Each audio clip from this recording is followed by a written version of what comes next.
Greetings, everybody! Welcome to Tent Talks Tunes. See if I can get established here in my cozy home studio without destroying everything. This backdrop is extremely tight.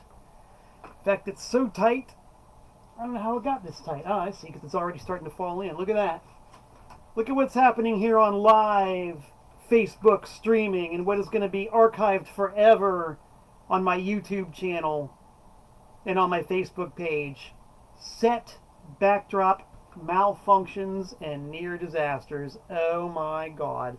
Well, I think we can probably overcome this. There we go. Now I can see myself and I can see that people are tuned in. Hello, everybody. Yes, indeed. Welcome. If you saw the opening card, that's my mailing address, Malcolm Tent, P.O. Box 3626, Newtown, Connecticut, 06470.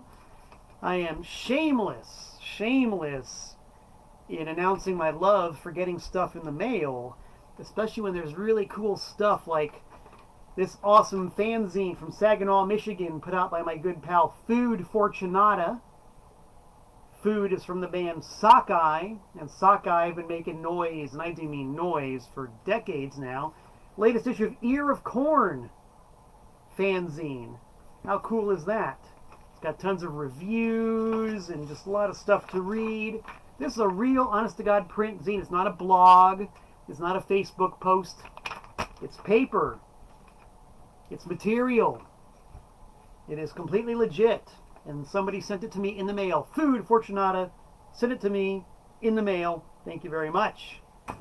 Hello, Murray Gelman from Tucson, Arizona, for tuning in. Billy Veazey, who's wearing this very classy Malcolm Tent shirt in the privacy of his own home.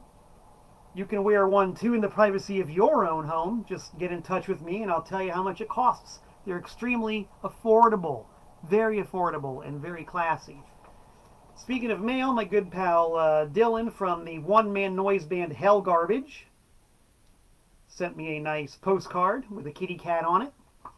Hell Garbage, one-man noise band. I've played a lot of shows with probably every conceivable type of band there is. When I go out and do my solo acoustic thing, as you can see here, it's a picture of me playing a solo acoustic guitar.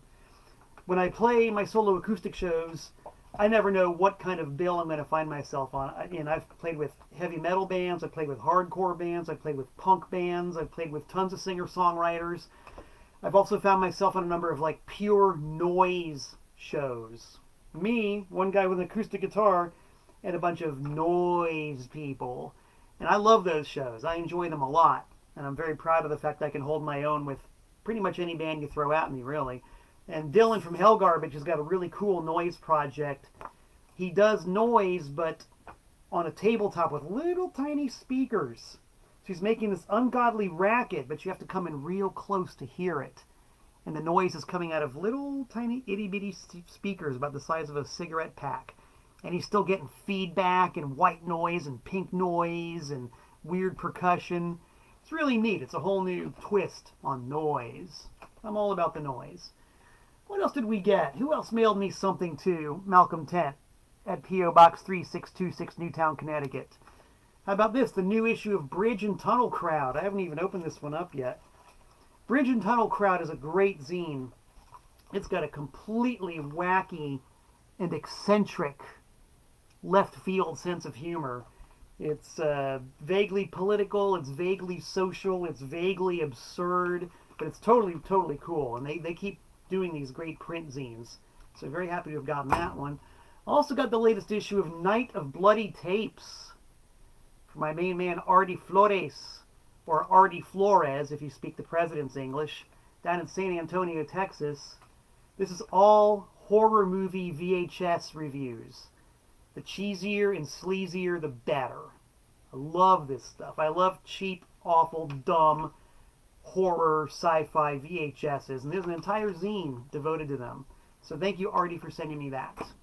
And thank you anybody else who might be inclined to send something to P.O. Box 3626, Newtown, Connecticut. I've been known to send things back to you.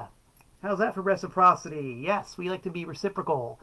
Let's see who else is tuning in there. Bill from Slab City is wearing his Range t-shirt. Bill, I've been checking out the live Slab City broadcasts periodically, and I'm very glad you're doing it. Glad you all are still out there in Slab City making it happen.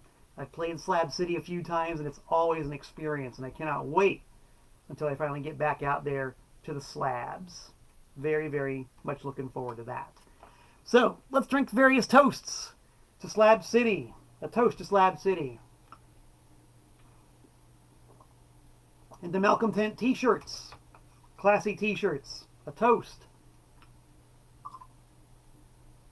And everybody who's tuned in right now and is ready to hear me talk tunes. All right, enough of the promo and the warming up. I think we're ready for some real action now. We're going to talk about tunes. And today's topic on Tent Talks Tunes is unreleased albums. Unreleased albums. This is the kind of thing that fascinates me endlessly. And if you all have seen any episode of Tent Talks Tunes, you know that I'm endlessly fascinated by a lot of stuff. If it's music and it relates to records, I'm probably fascinated by it. But some things fascinate me even more than others, and the very concept and the idea of an unreleased album really fascinates me. You think about it, a group or an artist goes through all the trouble to create an album.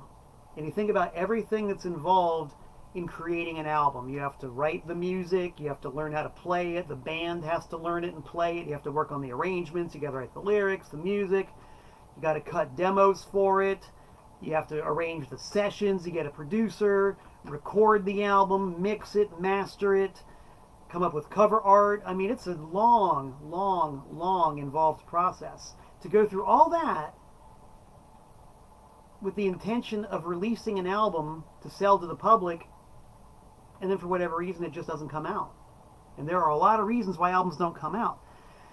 But there's, you know, the lure of the forbidden from the fan standpoint. You know, you read about something like Prince, Prince and his fabled Black Album, the album that he pulled from release at the last possible minute.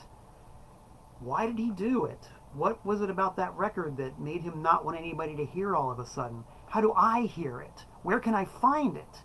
Does it exist? It's like the thrill of the hunt kicks in because you really want to hear this stuff that is forbidden fruit. And there are just tons of them in the history of music. And I could do show after show after show about unreleased albums, but this I'm going to focus in on about maybe 3 or 4 today. I'm going to start off with 2 in a row by one of my very favorite artistes, Brian Wilson, the savant behind the Beach Boys. Brian Wilson, God bless him, should not need any introduction. If he needs an introduction, go look him up. It'll be well worth your while. Brian Wilson is one of my very, very favorites. I love the Beach Boys, and I love the Beach Boys because of what Brian Wilson brought to the Beach Boys, which was songwriting, harmonies, vocal arrangements, orchestration. In other words, everything that makes the Beach Boys great is because of Brian Wilson. All right? There, I said it. It's true. And the Beach Boys catalog is just chock full of unreleased albums.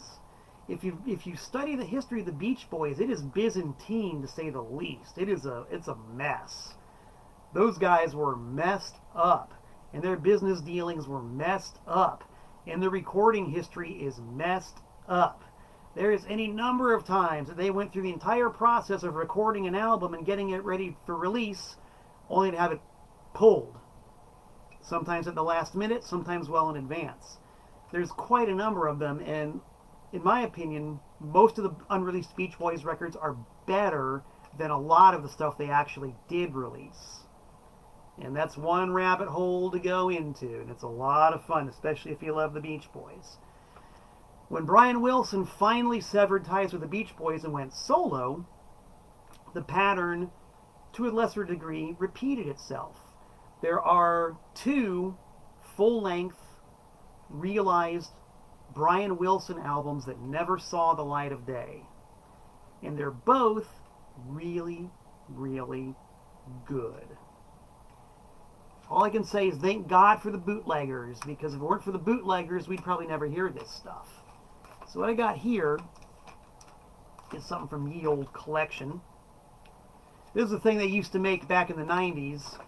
If you have a time machine or you have a long memory, you might remember there was a thing called a CD. CDs used to be a thing in the marketplace. The CD was going to replace vinyl. Does anybody remember that? The CD was going to completely replace vinyl. These little aluminum discs were going to absolutely make vinyl and all analog music obsolete forever. Remember that? I remember those days. How quaint, how charming that thought was back in the 80s and 90s when these little things were the way of the future. I digress. Whenever there's product, there's going to be someone who wants to make a buck off of it, and the bootleggers have always been at the vanguard of that, and they did it by bringing you music that you would not hear elsewhere. And so what we have here is this thing. This came out in the 90s sometime, a bootleg CD. You can see the reflection of my computer screen on this, of the Brian Wilson album called Sweet Insanity. Sweet Insanity. You won't find it on Amazon, or if you do, it shouldn't be there. But this is an actual full-length, fully realized, recorded, mixed, mastered, and almost released album from Brian Wilson. And the story behind this is just, well, to use the name of the album, it's insanity. It's completely nuts. To give you just the smallest tiny little thumbnail history of Brian Wilson and his history after the Beach Boys, he was basically under the thrall of his psychiatrist, a guy named Dr. Eugene Landy. And when Eugene Landy got his hands on Brian Wilson was at rock bottom. He was near death. He had all kinds of really super heavy-duty, undiagnosed mental problems. And as a result of that, he had like really awful, horrible physical health problems. Nobody could figure out what was wrong with him. Nobody knew how to fix him. And so this guy, Eugene Landy, came along and saved Brian Wilson's life. He got him on a regimen of some sort that actually started to bring Brian Wilson back to health, both mentally and physically. Great. Wonderful. The problem is, Eugene Landy could not leave it alone. He ended up having this really toxic, parasitic relationship with Brian Wilson, where Eugene Landy started to view himself as the creative force and the rock star and the genius in the relationship between him and Brian Wilson. And all this was going on while he was being paid very handsomely for his psychiatric services. And the result of all that, or at least the first result of that, was a Brian Wilson album that came out, I believe, 1986, 87, called, oddly enough, Brian Wilson. It's this album right here. And if you look at the credits on the original version, you'll see Dr. Eugene Landy everywhere on. He's the executive co-producer. He's the producer. He's the arranger. He's a songwriter.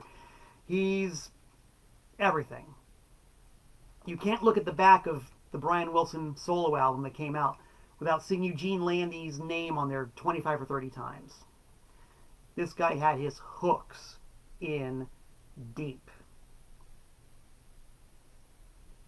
As is almost inevitable, there were lots of legal wranglings because of this, lots of heavy-duty fallout because of this, and eventually Eugene Landy was severed, pried away, and finally separated from Brian Wilson, because he was literally draining Brian Wilson dry. It was a really, really bad scene.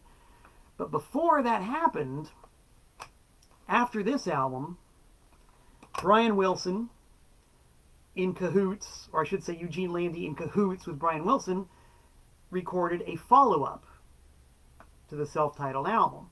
Now, if you've ever heard this record, it's pretty good. It's not a bad record at all. It's got some 80s production value. And Brian Wilson's voice, of course, was not the sweet, angelic, pure, he lost a lot of his range. It wasn't the same Brian Wilson singing on this one that sang for the Beach Boys. But he still had a pretty good voice. And he does most of, if not all, the vocals on this. The harmonies are great. The songwriting is good. The arrangements are all there. It's a pretty decent album, in spite of, or some might even argue because of, Eugene Landy's involvement. The problem is the album was not a hit. As is so often the case, the record company had great expectations for this. They spent a lot of money on this record and put a lot of elbow grease and a lot of faith behind this album because they wanted it to be a hit. They wanted it to succeed. Everybody did. The problem was Eugene Landy was such a pain in the ass that he alienated everybody, from the magazine reviewers to the top brass of the record company. And as a result, the product was tainted. And people didn't really want to go near it. There was a stigma to this album. So it charted reasonably well, sold a fair number of copies, but it wasn't the blockbuster that everybody wanted it to be. And perhaps the biggest blowback after all that was that the record label, which at the time was Sire Records, decided not to release the follow-up album. This album was such a headache because of Eugene Landy and cost so much money because of Eugene Landy and was just received with lukewarm praise in large part because of Eugene Landy. The record company said, fuck it, we're just not going to deal with any more Brian Wilson. It's not worth it. We give up. Contract terminated. There will be no second album. Forget it. We're going to cut our losses and run. That, of course, was not going to stop Eugene Landy. He's already got Brian Wilson enmeshed in his net. You know, one of the greatest, if not the greatest, songwriters and arrangers in contemporary pop music. He's got Brian Wilson. He ain't going to let him go. And Eugene Landy's got these incredible hallucinations of grandeur. He wants to be the rock star. He ain't giving up. They're going to go ahead and they're going to record a second album anyway. But they're going to do it independently. They're going to do it completely on Brian Wilson's dime. Under Eugene Landy's complete supervision. Remember, this guy's allegedly just a psychiatrist. But he's now somehow wormed his way into being a record producer and a songwriter and a creative visionary. So they're going to go ahead and they're going to do a second album. And they go full speed ahead. And they actually are able to write songs and demo them and start recording them. They got Bob Dylan to appear on the record. I'm not exactly sure who the rest of the personnel is, but I do recall that there were at least attempts at getting a lot of special guests on the album. The album went through a number of permutations, and then it never came out. The main reason being that by the time it was ready to come out, the scenario I mentioned earlier, where Eugene Landy had been completely severed from Brian Wilson, had come into place. Eugene Landy had nothing to do with Brian Wilson anymore. The master tapes disappeared, and that was the end of Sweet Insanity. Or so you would think. The thing is, the album came so close to being released that they actually circulated advance cassettes of the album. They sent some out for review in magazines. They made a cassette single of one of the songs and sent it out. So copies of it were out there. And there were some people who were able to hear it and get it. And of course, if you've got the cassette, you can make a copy. And once you start making copies, they start getting around. And before much longer, the bootleggers got a hold of it. And there you have the bootleg version of the album called Sweet Insanity. It's been bootlegged a number of times. I'm sure you can go onto YouTube right now and listen to it in its entirety in full, glorious 10 out of 10 sound quality, like right from the studio. That's how close it came to getting released. It was that close. It's a great album. It's a really, really good album. I'm going to go out on a limb and say it's better than the first album. To me, this version of the Brian Wilson-Eugene Landy relationship, however sick, unhealthy, and parasitic it was, is far better represented. It's much more pure. There's no record company people saying, well, you got to have this or you got to have that. or why don't you try this, or why don't you try that, or why don't you do this. This is actually the product of a vision between these two dudes. And it's definitely weird. There are definitely some weird lyrics on here. And there's definitely a lot of self-serving, self-aggrandizing lyrics from Dr. Eugene Landy himself. But that actually adds to a lot of its charm, because you're not going to hear any lyric cliches on this record whatsoever. Or if you do, they're like so far out of context or so far out of left field that they just kind of hit you, and you're like, really? Did they just say that? Did they just sing that in a pop song? Did that really just happen? It's weird. And musically, it's awesome. Brian Wilson still got his chops. His voice still has whatever sweetness and light that it had on this solo album. His songwriting ability is still tip-top. The arrangements are multi-layered. They're deep. They cover lots and lots of territory. It's like, yeah, the production is very 80s. I'm pretty sure it's a drum machine on most of these tracks. But it still sounds good. The songwriting is so good, and the arrangement and the production is so good that it's well worth listening to. And I think that as bizarre and weird as a lot of the lyrics are, that adds to its charm. Whether that would have translated into sales, I don't know. Whether that would have translated into hit records, I doubt it. But if y'all know me, you know I like it weird. I like the bizarre. I like the eccentric. And Brian Wilson's Sweet Insanity definitely qualifies. Awesome music, great production, weird, eccentric, off-kilter, out-of-place lyrics. Done with complete sincerity and done very well. It also has the much maligned, and you got to hear it to believe it, Brian Wilson rap song. Yes, there's a Brian Wilson rap song on here called Smart Girls. And I'm going to tell you right now, guys, I got nothing against rap. I like rap. It's not my favorite form of music, but there's a lot of good rap out there. There's a lot of good hip-hop out there. It's not my thing. But there's a big difference, as there is with any genre of music. There's good rap, there's good hip-hop, and there's not so good rap, and there's not so good hip-hop. And Brian Wilson, trying to do a rap song with lyrics by his psychiatrist, does not add up to good rap. It adds up to really weird, bad rap. And when you hear the use of samples in that song, ooh, it's cringeworthy. It's pretty cringeworthy. It's just bizarre enough that it's worth listening to. And just to show you what kind of promotional chops the psychiatrist had, he chose that to be the lead single from the album. That's the song that was circulated on cassettes to try to generate interest for the album, was the Brian Wilson rap song called Smart Girls. Dumb psychiatrist, smart girls. It's out there. Look it up. The album's a treat. Smart girls and all. Whew. Let's see here. Who's tuned in right now? Robopuff Law. Hello, Robopuff. Hello, Stefan. What's up, Stefan? Ms. Gelman, Steve-O. Glad to see you guys here. As usual, the video signal is blanked out on me, so I'm going to rely on you folks to check in a little bit and tell me if I'm still going live.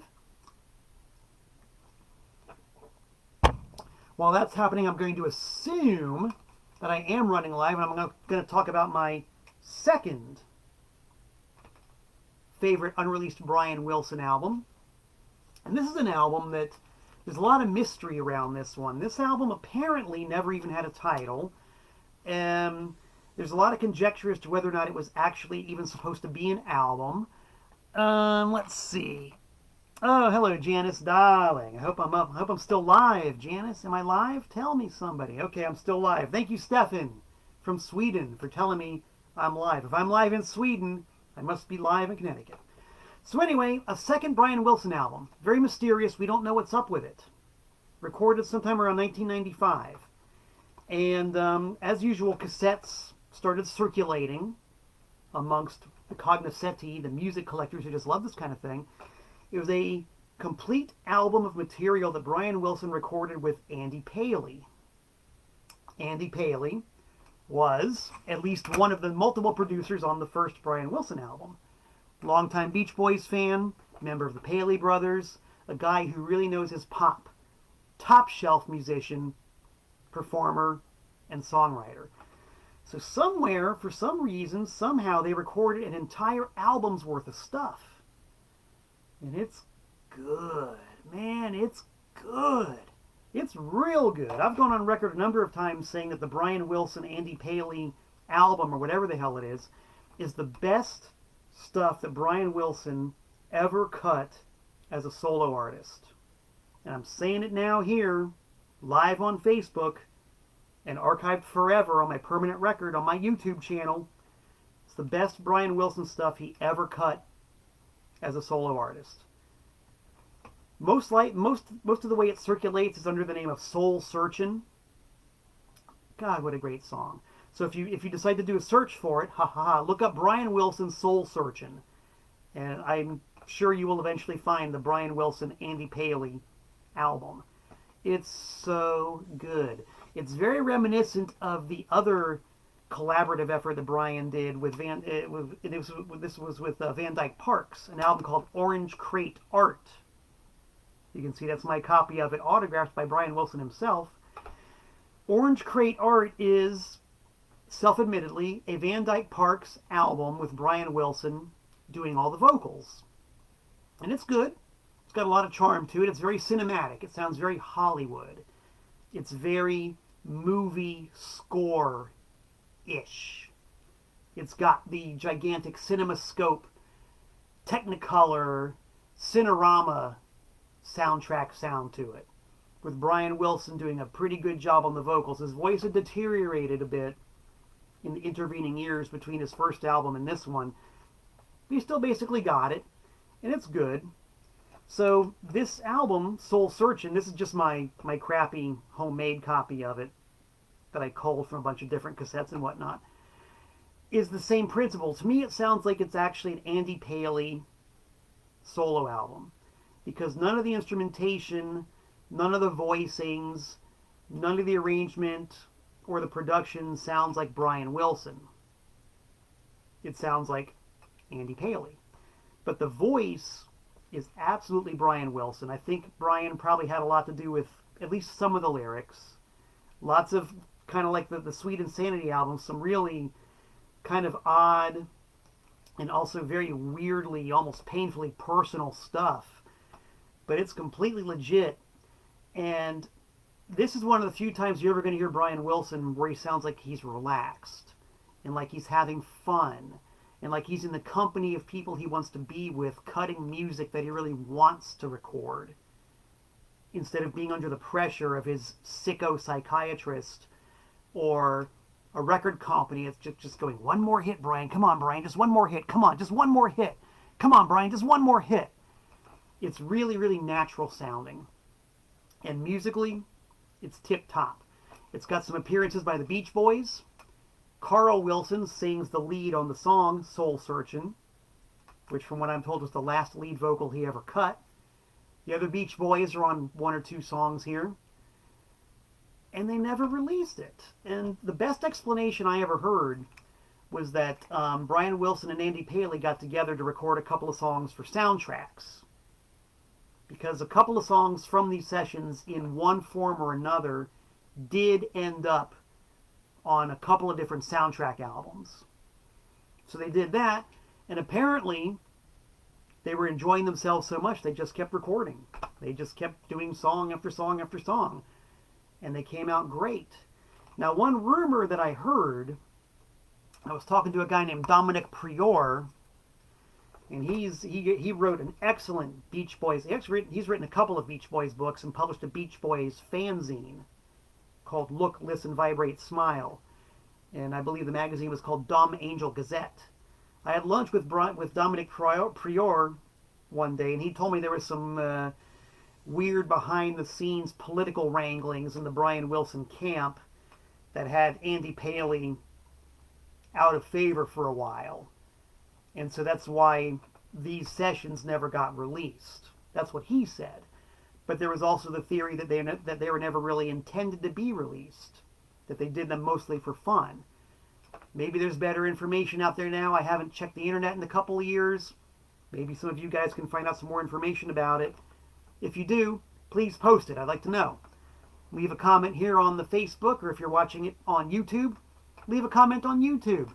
Help us with the body of knowledge. Just what the hell is the deal with the Brian Wilson, Andy Paley sessions? Come on, we want to know. It's great music. It's got to be heard. Look it up and listen. If you like Brian Wilson and you like the Beach Boys, or you just like really awesome pop music, you're probably going to like it. I'll mention too that while I described the music on this as being like huge Cinerama, Technicolor, widescreen Hollywood movie material, the Brian Wilson, Andy Paley is more like 1960s television situation comedy music. And that's not an insult in any way, shape, or form. If you go back and watch those great 60s TV sitcoms, you'll hear the background music, and there's a certain palette of instruments. There's a certain production technique that they use on those shows to punctuate scenes and to get laughs or evoke emotion. And Andy Paley uses a lot of those sounds and a lot of those techniques, but in the context of full-length pop songs. They're great. They're really good. Look it up. Andy Paley, if you're out there, Mazel Tov. Dominic Prior, if you're out there, salute. If y'all are still watching me right now, cheers.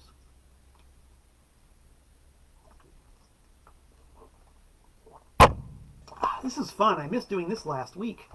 Glad I'm on now. Let's see who else is tuning in there. Hello, Scott. Hello, Nathan. Hello, everybody who's happening right here, right now.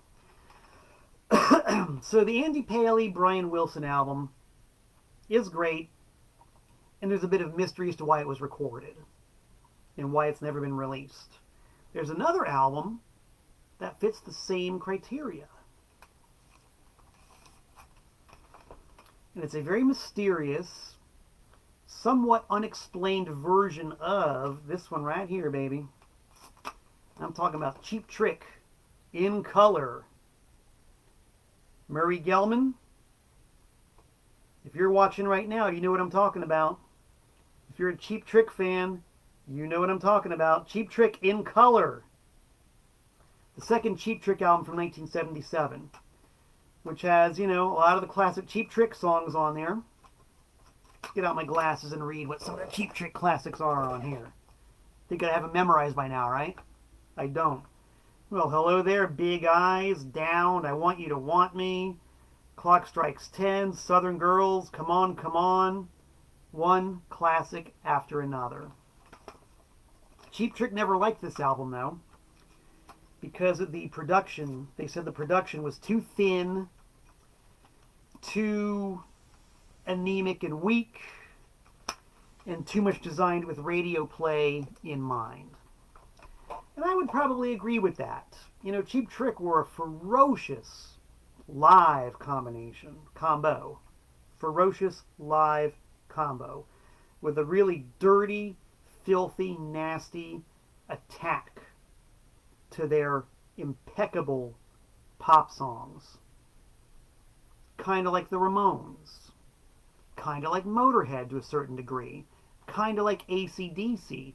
You've got catchy, unforgettable pop music, but delivered with so much filth and so much nastiness that it puts it on a whole other level. It scares away the weak, but makes the cognoscenti fans for life. I've been a fan for life, at least since 1977 or 78 or whenever it was that I went out and bought my copy of Cheap Trick at Budokan. The gateway for so many people. Wow. And you can kind of get a feel for what they were saying if you listen to like the live versions of the songs from this album compared to the studio recordings. Yeah, the studio recordings are pretty thin. They're pretty sparse, but not in the right way. They're just kind of weak sounding. So that apparently was always a thorn in the collective side of Cheap Trick. So much so that sometime around 1999, they went into a studio with Steve Albini and they re-recorded the entire In Color album with a whole ton of bonus cuts on top of it. And their Sub Pop single came from those sessions as well. They re-recorded In Color from scratch. And wouldn't you know, it rages. Holy shite.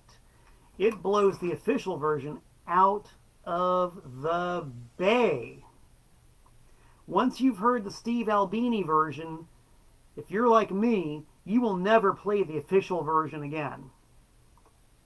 And maybe that's why the Steve Albini version to this day has never been released.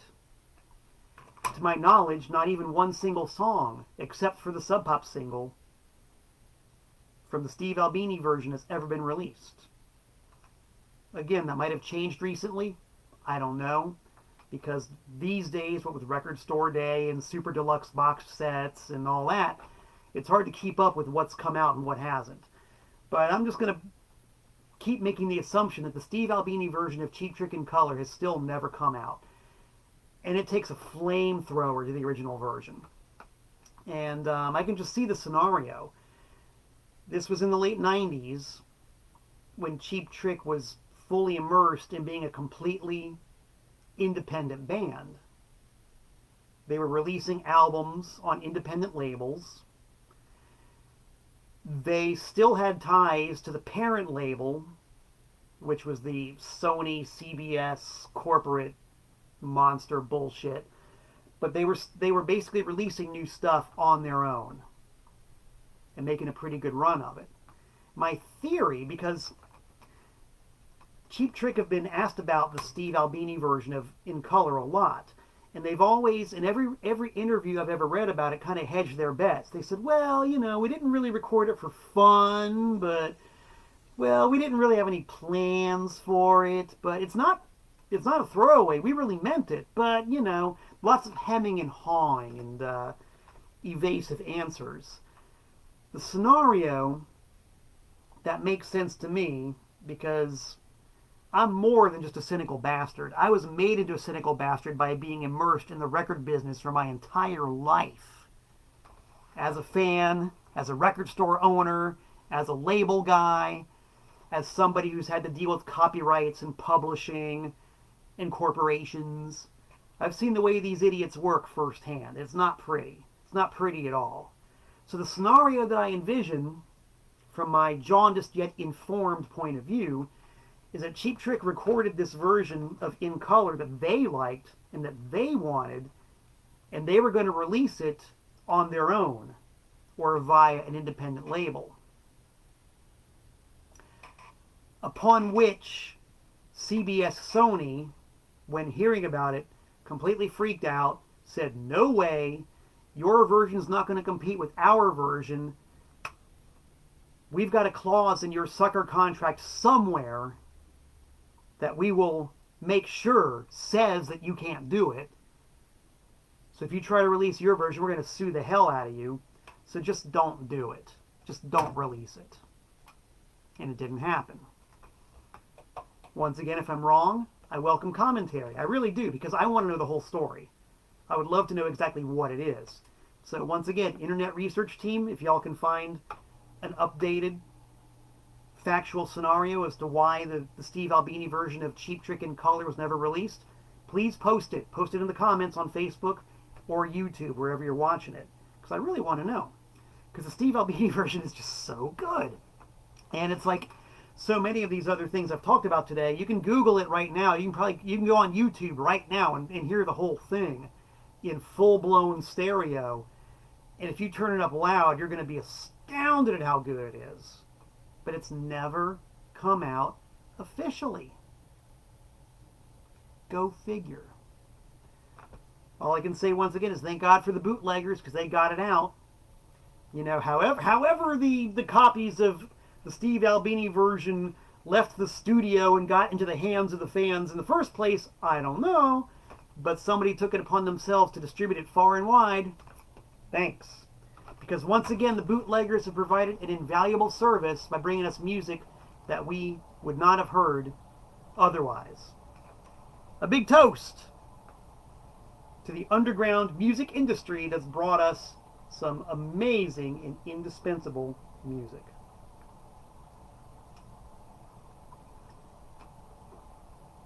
The pause that refreshes. Let's see, I think I'm going to talk about another one here. But before checking in with hello Scott for tuning in, John the Baptist from Mystery School Records in Wilmington, North Carolina. Hello John for tuning in. John released the new album by They Hate Us. That's the band I'm in with two of the Murder Junkies. This album's great. I'm on the guitar. I play guitar on it. How could it not be great? I recommend that you get this album from Mystery School Records. They Hate Us, Get Back in the House. We called it Get Back in the House long before it was trendy to tell people to stay at home. They Hate Us, Mystery School Records. That's my big commercial for now. Let's see who else is tuned in. Yeah, a lot of the usual suspects, man. Yeah, Greg Crawford. Yeah, oh my God, you guys are awesome.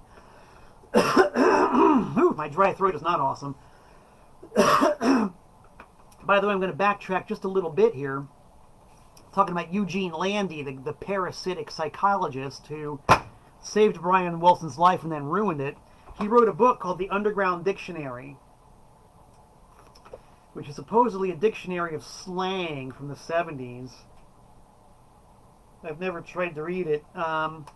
Maybe some of you people know if this slang is good. He says here that pod is a slang word for marijuana. Is that true? Is pod slang for marijuana? Are heroin addicts really called poison people? Has anybody out there referred to a heroin addict as a poison person? We want to know. Let's see. Plastic hippie. That might be a real term somewhere. Anyway, Eugene Landy claimed to have written a book about 70s slang. Found it at a yard sale somewhere. Paid $1 for it. I can say I did it now. But I digress. We're going to talk about another unreleased album that to this day has never seen the light of the marketplace. And it's by another one of my favorite bands. We're talking about The Clash. And specifically, we're talking about an album called Combat Rock, which I have also addressed in previous episodes of Tent Talks Tunes. Combat Rock might be my favorite Clash record. This is a damn good record. Excuse me. I've said before, I'll say it now, if you didn't hear me say it the first time, the Clash pretty much invented a new, like an entire new form of music on this album. It predates so-called world music, and to my ear, it's better than so-called world music, because it's a genuine amalgam of almost any style of music you could want, mixed into one seamless new style. It's a hell of a record. And it's amazing that a record this good and this exotic sounding and this completely, when you get right down to it, except for a couple of songs, uncommercial sounding, was as huge as it was. One of the reasons why this album has got to be so huge is because it was expertly produced, mixed, and edited by a guy named Glyn Johns. And Glyn Johns had a very long, illustrious record as a producer. He was also known as a kind of a salvage guy in the business. He had taken a couple of projects and that were like out of control and not going anywhere and kind of bogged down. He would take these projects and kind of make sense out of them and make them commercial. He did it with The Who. He took Pete Townshend's Lifehouse mess and made an album called Who's Next out of it. Enough said. He was the first guy to get his hands on the Beatles' Get Back tapes. and make a coherent album out of it. That album never came out. But he at least provided a template for Phil Spector to use to create the Let It Be album. So it came to be, excuse me, I don't know why my throat is so dry. I hope you guys will bear with me for a second. Hydrate as much as you can, it's good for you. So how did it come to be that Glyn Johns was the producer for The Clash's Combat Rock? I'll tell you. Because Combat Rock started life as a different album. It started life as an album called Rat Patrol from Fort Bragg. I can almost see you guys doing the research now if you didn't already know. The Clash, Rat Patrol from Fort Bragg. It was an album that was produced by Mick Jones. And it was going to be a double album. Now, the record company, well, I'm not even going to talk about the record company. I'm going to talk about the public at large. If you know your Clash history, you know that the Clash did the double album, London Calling. Pretty much universally regarded as a classic. They followed that up with a triple album called Sandinista, which is almost universally regarded as being a mixed bag. And then they were going to follow it up with another double album called Rat Patrol at Fort Bragg.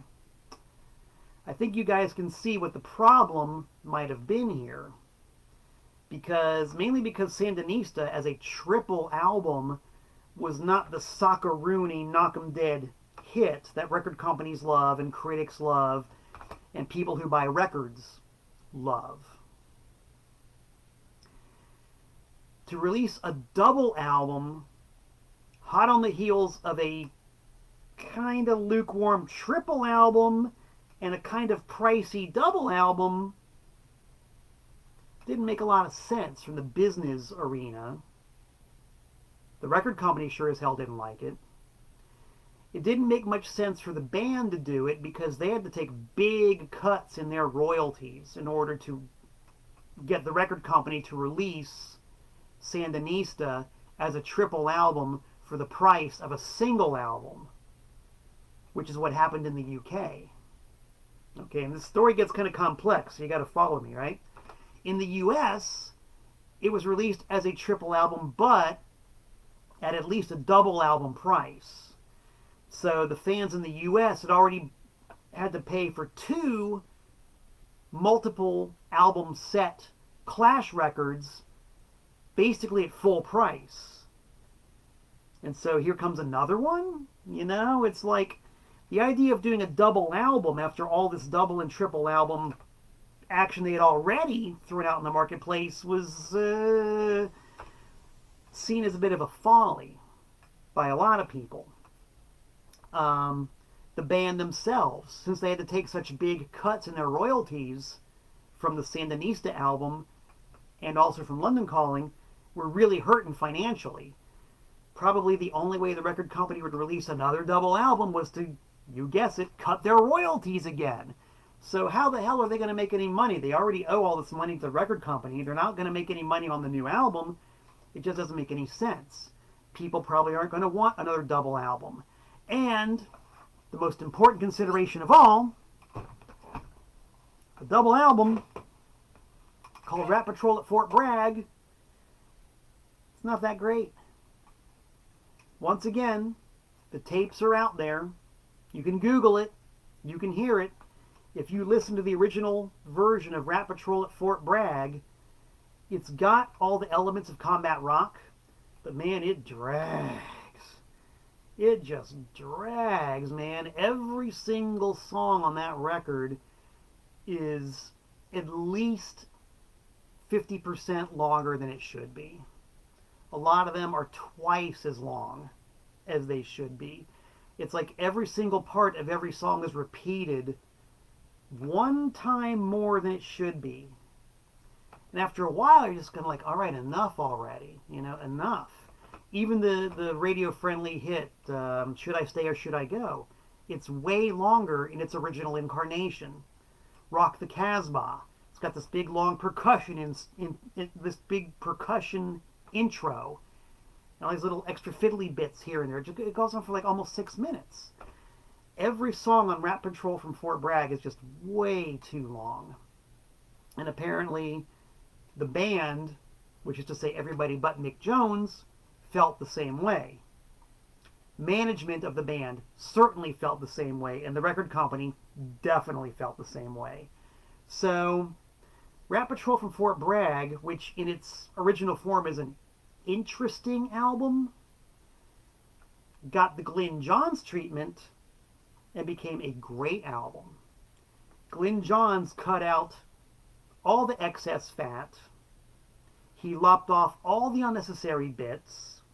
He made all the good parts play once instead of twice or 3 times. He tweaked the mix. He tightened everything up. And he turned the sprawling, hard-to-listen-to album, Rat Patrol at Fort Bragg, into the sonic punch of combat rock. And that's the album that finally made The Clash some money. That's the album that finally put The Clash on the charts. And that's the album that I think is The Clash's best album. So we have to thank Glyn Johns for doing that. Mick Jones, as you can imagine, was none too happy about having his album butchered. But I think it's very telling that to this day, even in the era of record store day exclusives and super deluxe box sets, I think it's very telling that Rat Patrol at Fort Bragg has still never come out commercially. And even with all the box sets and everything, only 3 songs from Rat Patrol at Fort Bragg have ever come out in any form at all. And those 3 songs were on, you guessed it, box sets. So if you're a super hardcore Clash fan, you can find them. But if you're just going to go to your local record store and buy a Clash record for regular price, you're not going to find them. So look it up, Rat Patrol from Fort Bragg, and do your own mix and match and comparison, and maybe once again post on the comments and tell me what you think, because I really do want to know.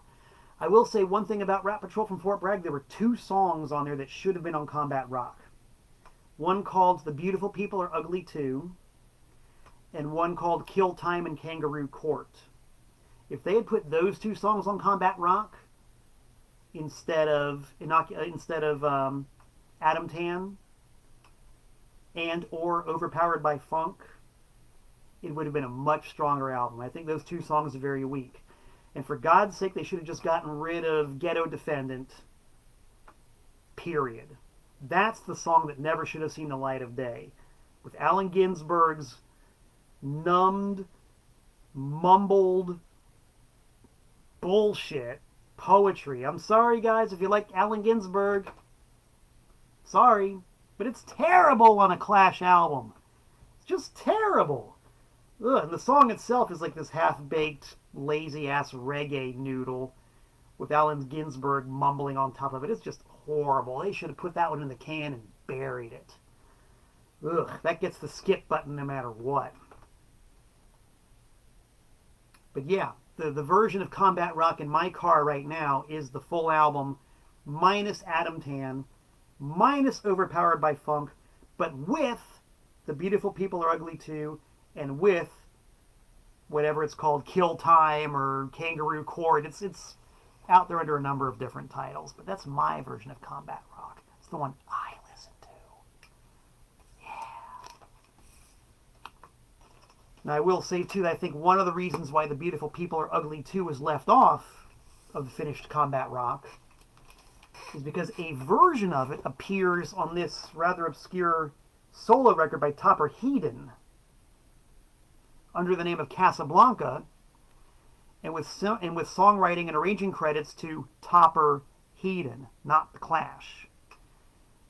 I have a suspicion that since he was already responsible for Rock the Casbah, having another super catchy, really awesome song on the album that belonged to him was going to upset the power balance, and so they got rid of it. Damn good song. Well worth checking out. And just like that, friends, we've spent 55 minutes together talking about unreleased albums by some really great bands. I know there are entire websites and Wikipedia pages devoted to unreleased albums. If you're anything like me and you really like the topic and you're interested in it, go look, go research. There's tons of them, and the stories behind all of them are really, really interesting. And if you can find them posted anywhere, by all means, check them out. There's a lot of good music to be heard. They've certainly kept me busy for all these years and will continue to do so in perpetuity. So guys, thank you for tuning in to Tent Talks Tunes. Follow me on Facebook if you aren't already. Check this thing out on my YouTube page. It's going to be archived forever. It's part of the permanent record. Just to let everybody know what's going on, Anti-Scene, one of my bands. We've got 2 new records coming out. I got test pressings for 2 of them. One is the Live from Quarantine full-length LP. It's going to be on TKO Records. I'm not just in the band, I'm a fan. This is my autographed test pressing. We also have coming out on Jackhammer Records a split with our good friends Before I Hang. This is also an autographed test pressing. I'm just nuts for this stuff. Just nuts. Both of these records should be out by the time 2020 comes to a close. And that's it. No more commercials. I'm done. Thank you so much for tuning in. I do expect to be back next week, which is in about 167 hours. So until we meet again, this is Malcolm Tent, as always saying so long from the Nutmeg State.